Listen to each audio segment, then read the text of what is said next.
कुकुड़ा चाषी मैंने राजरास्तार विक्षोभ करुचु जो पिपिली अंचल को बर्ड फ्लू हॉटस्पॉट भाव घोषणा करागला एवं विभागीय अधिकारी मान द्वारा जो आबलपुर अंचल 54टी फार्म को लेकिन जांच चलती विशोधन कार्यक्रम चली कुकुड़ा मरा कार्यक्रम चली आमे प्रतिवाद करुचु। प्रतिवाद कर दुईटा कारण पिपिली अंचल पाखापाखि जून मासरू 200 फार्म रे कुकुड़ा मरी चली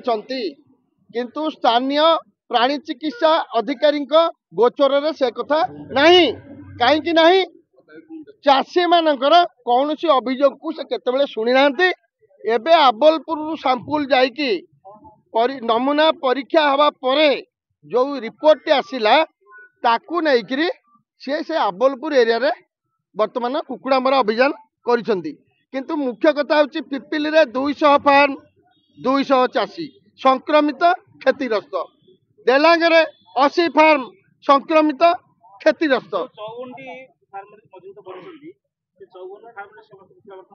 54 कौन सी फार्म रे प्राय गोटे दुटी फार्म छाड़ीदे कोटी कुकुड़ा नहांती एमानकर जहाँ गुलछिटिया बेपार पूर्वर मु जानी कुकुड़ा जार थिबे ताकू लिस्ट रखिबे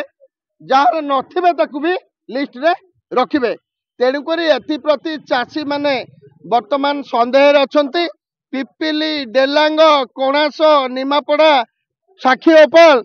सबुआड़े कुकुड़ा मरुंच हजार हजार संख्या रे ये प्राणी विभाग अधिकारी केवल आबलपुर एरिया रे बुलुची कौन पाई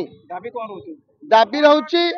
समस्त क्षतिग्रस्त चाषी को तालिकाभुक्त करा जाऊ एक दुई रे समस्त संक्रमित फार्म गुड़ी को विशोधन करा जाऊ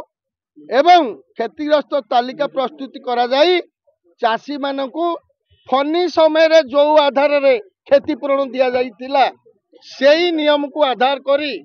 वर्तमान समय रे ए बर्ड फ्लू द्वारा क्षतिग्रस्त चाषी मानकू क्षतिपूरण भरणा करा जाऊ।